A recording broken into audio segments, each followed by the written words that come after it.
There's been another hate crime in the United States. A Sikh professor was attacked by a group of teenagers in Colombia. The professor's friend has spoken to Times Now. Sure. Prabjot, he had just gone to a family dinner with his wife and his one-year-old son and his companion. He walked his wife and son back to their apartment and dropped them there, and then he went for an evening walk. And while he was walking, a group of teenagers came up on their bicycles and began verbally and physically assaulting Prabjot Singh and his companion. This continued for a while. Eventually, some bystanders intervened and stopped the attack.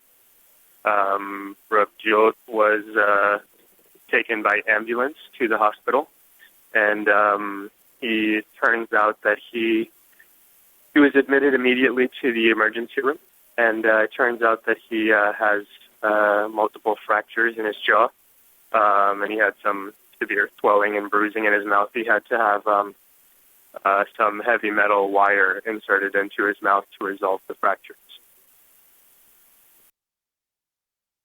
The action has been very good so far, very cooperative, very helpful. The two police officers on duty came with Prabjot to the hospital. They escorted him, and they called in the hate crime task force of the New York Police Department.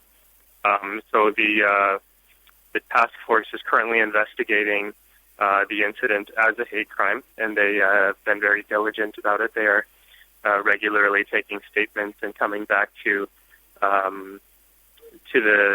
Prabjot and his companion to see how they're doing. And so, right, overall, it's been a very good process, very positive.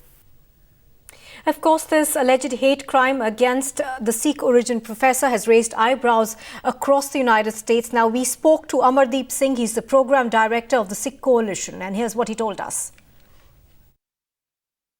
He was just walking in his neighborhood with his brother, and about 20 youth on bicycles sort of surrounded him. They started yelling at him, telling him he's a terrorist and bin Laden, and then proceeded to physically rough him up.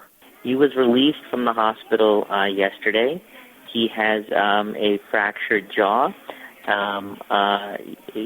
He had part of the jaw, sort of repaired, but he's out of the hospital now, and it's gonna take some time for him to recover.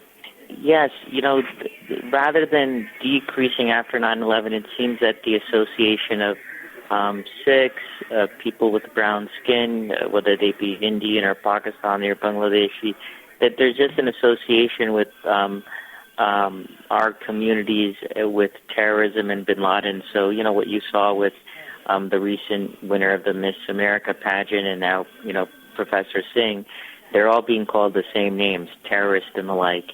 And so there's a big problem in the United States with this association with our communities with terrorism, unfortunately. This is not an isolated incident. Most Americans associate, I would say, again, Sikhs in particular with bin Laden, terrorism, and the like. Most Americans do not attack Sikhs because of this, but the association is definitely there. So what happened to Professor Singh is unique in that attacks rarely happen, but it's very disturbing that racial attacks on the Sikhs are still going on in the U.S., particularly after the Oak Creek tragedy, where a number of Sikhs were killed, and the incident was highlighted in the U.S. media. A lot of information was given about who the Sikhs are, and they are not Muslims, they are different from Muslims, yet they continue to be mistaken for Muslims and being attacked. We are very disturbed about it, and at this particular point, even the representative of India to UN is a Sikh. The deputy ambassador to the US is a Sikh, And it's not that the Sikhs are not visible there. The place where this incident happened in New York, there's a big number of Sikhs, and they're all professionals doing very well in their careers. So it's a issue that really needs to be looked into and solutions found. Well, of course, there is outrage across the United States over this hate crime. The police are investigating who is behind these attacks.